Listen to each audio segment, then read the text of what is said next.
Welcome back to the English Pro Podcast, the show where we help you speak English like a pro, without stress, without memorizing, and definitely without those awkward moments where your brain just freezes. Oh, Jake, you mean that moment when someone says, "Hey, how are you?" And your brain just goes, system error, rebooting. Exactly. And let's be real, we've all been there. Whether you're a beginner or an intermediate speaker, there's always that one time when your mind goes blank at the worst possible moment. And it doesn't even matter if you know the words. You've studied them, you've practiced them. But the second you try to speak, nothing. Crickets. Today, we're diving into why that happens, why your brain freezes when speaking English, and more importantly, how to stop it. So stay with us for the full episode because by the end, you'll have actual tools to fight that freeze and finally speak English with confidence. Ooh, this is going to be a good one. Let's kick it off by talking about what that brain freeze really is. Is it nerves, lack of vocabulary, or something deeper? Great question. Let's break it down. Okay, Jake, so we've all had that awful moment. You're in a conversation, someone asks you a simple question like, "So what do you do?" And suddenly, nothing. Your brain turns into a ghost town. No words, just awkward silence. Oh, totally. You can hear your own heartbeat. Your mind is screaming, say something, anything. But your mouth doesn't get the message. You just stand there like a frozen statue. It's the worst. So let's dig into what's actually happening inside your brain at that moment. Because this isn't just about English. This is about psychology, pressure, and how your brain reacts to stress when you're trying to speak a second language. Right. When you're speaking your native language, words usually just flow, right? You don't really think about them. You're using what's called automatic processing. It's fast and effortless. But when you switch to English, especially if you're still learning, your brain moves into what scientists call controlled processing. That means you're consciously trying to think about grammar, vocabulary, pronunciation, sentence structure, all at once. That's a lot. Imagine trying to juggle 5 balls at the same time while standing on one leg, on a skateboard, going downhill. That's basically your brain during a conversation in English. Ha, exactly. And then add in the social pressure. Someone is waiting for your answer, and you feel judged, rushed, or nervous. That pressure activates your amygdala, which is part of your brain's emotional system. It senses danger. Even though it's not a real threat, like a lion chasing you, it treats it the same way. That's why you get that fight or flight feeling. Your body releases adrenaline. Your palms get sweaty. Your heart beats faster. And your brain says, forget English, let's just survive. That's why your mind goes blank. The part of your brain responsible for speaking, called Broca's area, actually shuts down under high anxiety. You literally lose access to your English vocabulary. But the good news is it's not permanent. You're not bad at English. Your brain just needs to feel safe, relaxed, comfortable. Then it can switch back into language mode again. So the question is, how do you train your brain to stay calm, even in real conversations? We'll get into that in the next segment. But first, here's a quick tip. Try breathing deeply and slowly before you speak. It sounds simple, but it helps send a message to your brain. Hey, it's okay. We're not in danger. Just talking to a person. I love that. A deep breath can be your secret weapon. And remember, pausing is okay. Native speakers pause all the time. You don't have to answer immediately. Yep. Confidence isn't about speed. It's about control. And calm brains speak better English. Period. All right, Jake, let's dive into another big reason our brains freeze when speaking English: fear of making mistakes. This one hits hard for so many people. Oh, definitely.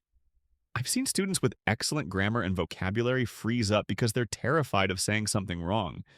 It's like all the words vanish just because they're afraid of getting it wrong. It's so common. Think about it. How often do we overthink before speaking because we're worried we'll mispronounce something, or use the wrong tense, or say a weird sentence? It's the inner critic, right?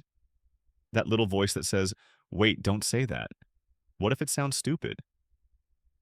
And boom, your mind goes blank. Exactly. It's not about your English level. It's about confidence. You could know hundreds of words, but if you're constantly second-guessing yourself, your brain just freezes. And let's be honest, native speakers make mistakes too. We say things like, I seen him yesterday, or mix up words all the time. It's natural. But I get it. In school, many of us were taught that mistakes were bad. Red marks on papers, points taken off. So we start believing that mistakes mean failure. And that carries into speaking. So when we try to speak English, the brain is like, nope, not until I'm 100% sure it's perfect. And that leads to silence. Let me share a quick story. One of my students, Hana, was from Japan. She had great grammar and vocabulary, but barely spoke. When I asked her why, she said, I don't want to embarrass myself. That's so relatable. So I gave her a challenge, make 5 mistakes every day on purpose. I said, you can't leave class unless you make 5 mistakes. And you know what? Her English exploded. I love that. That's brilliant. She gave herself permission to be imperfect, and that's when she truly started learning. It's like learning to ride a bike. You have to wobble, you have to fall. You can't wait to be perfect before you try. You get better by doing it, not by overthinking it. So to everyone listening, please don't wait until your English is perfect. It never will be. Just start talking, mess up, laugh at your mistakes, and keep going. Right. Progress, not perfection. And if your brain freezes, just smile, breathe, and say something simple. Don't aim for the perfect sentence. Aim to keep the conversation alive. That's the key. Confidence comes from doing, not from waiting. So remember, mistakes aren't a sign of failure. They're a sign you're learning.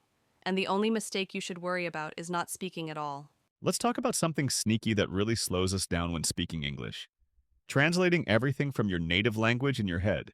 Oh yes, that inner translation process can really trip you up. It's like running your thoughts through Google Translate before they come out of your mouth. And the worst part? It's not instant. So while you're trying to say, I went to the grocery store, your brain is back there trying to remember if went is past tense of go, if grocery is right, and suddenly, silence. Exactly. You're stuck in the middle of a traffic jam made of grammar rules and vocabulary. One of my students said she felt like she had to solve a puzzle every time she spoke English. That's such a good way to put it. And that puzzle solving slows you down and makes your brain freeze. The solution? Stop relying on your native language as a crutch. Train your brain to think in English. Start small. Label things around your house in English. Say what you're doing out loud. I'm brushing my teeth. I'm making coffee. Don't worry if it's simple. That's the point. You're rewiring your brain to use English as the default. It's like building a new path through a forest. The more you walk it, the clearer it gets. Here's something people don't expect. Sometimes knowing too many words can actually freeze your brain. Right. You've memorized a list of 500 adjectives, but when someone asks how your day was, your brain can't pick one. It's like having a giant menu at a restaurant and suddenly not knowing what to order. Instead of reaching for the simplest, clearest word, like good or tiring, you get stuck thinking, should I say exhausting? Draining? Fatiguing? Meanwhile, the person you're talking to is waiting, and your mind goes blank. So here's the trick. Simplify. You don't need fancy vocabulary to sound fluent. Native speakers use basic words most of the time. That's true. Even in professional settings, we say things like, I'm tired, it was hard, that's cool. Don't stress about sounding poetic. Focus on being clear, not clever. Master 1,000 common words instead of 10,000 rare ones. One major reason people freeze up? They just don't get enough speaking practice. And I don't mean talking to yourself or repeating phrases in your room, although that's helpful. I mean real interaction, real conversation. Right. It's like learning to swim by reading a book. At some point, you've got to jump in the water. So true. You need real practice with real people. That's how you build fluency and confidence. And it doesn't have to be formal. It could be a quick video chat with a friend, a language exchange, or even talking to a chatbot. The key is to use English. Speaking is a muscle. If you don't exercise it, it weakens. And you know what? You don't need a perfect partner to practice with. Sometimes just talking out loud to yourself works wonders. Or record yourself. Listen back. Get used to your voice in English. You'll hear your progress over time. Let's be honest. Speaking English in front of others can be scary. Especially if you're in a group where everyone else seems fluent. It feels like the spotlight is on you. Your heart races, your palms sweat, and boom, your brain freezes like a scared rabbit. That's social pressure. The fear of being judged. And here's the thing. Most people are not judging you. They're just trying to follow the conversation, or they're worried about their own English. That's so true. Like, we assume everyone is listening critically, but most people are just being human. Try to reframe it. Instead of thinking, they'll laugh if I mess up, think, they'll respect me for trying. Confidence is magnetic. Even if your English isn't perfect, if you speak with energy and positivity, people love that. And if someone does judge you, that's on them, not you. You're the one putting in the effort, growing, learning. We need to talk about grammar obsession. It's another big reason people freeze.